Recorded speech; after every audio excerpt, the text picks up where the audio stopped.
आज का मनोविज्ञान में जो टॉपिक है वह सूझ सिद्धांत से सीखने का है।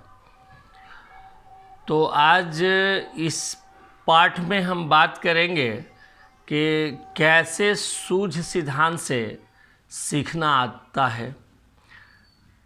सूझ सिद्धांत का इनसाइट थ्योरी ऑफ लर्निंग के प्रतिपादक कोहलर थे, जिन्होंने यह बतलाया कि कैसे हम किसी चीज़ को सूझ के माध्यम से उसको सीख लेते हैं।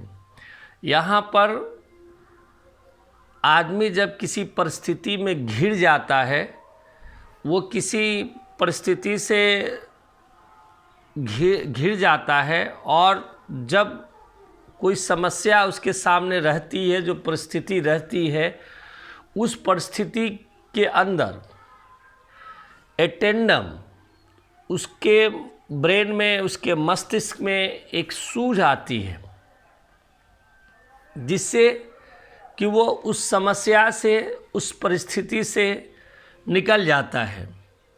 तो कोहलर जो एक मनोवैज्ञानिक थे, जिन्होंने सीखने के लिए जो सिद्धांत बतलाए, जो उन्होंने कहा कि सूझ का सिद्धांत, कैसे एटेंडम किसी परिस्थिति में, किसी समस्या के आने पर हमारे अंदर एक सूझ आती है और हम उस समस्या से बाहर निकल जाते हैं।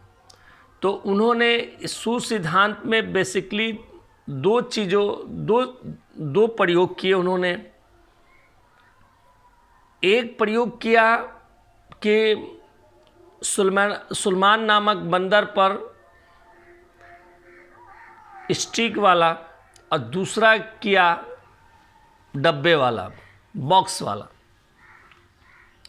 कोहलर ने पहले प्रयोग में सुलेमान नामक वनमानुष को एक कमरे में रख दिया और कमरे में रखने के बाद बाहर जो है केला रख दिया, और रखने के बाद उसके कमरे के अंदर स्टिक रख दिया।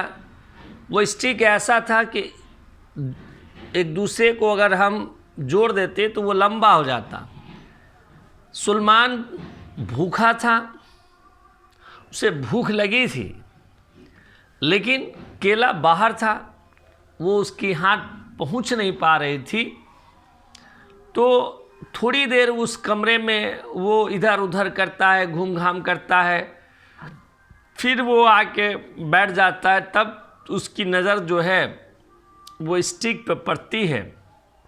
वो वहाँ से उठता है और जाता है और स्टिक को लेता है, एक को लगाता है तो नहीं आता, फिर एक को दूसरा को जोड़ता है।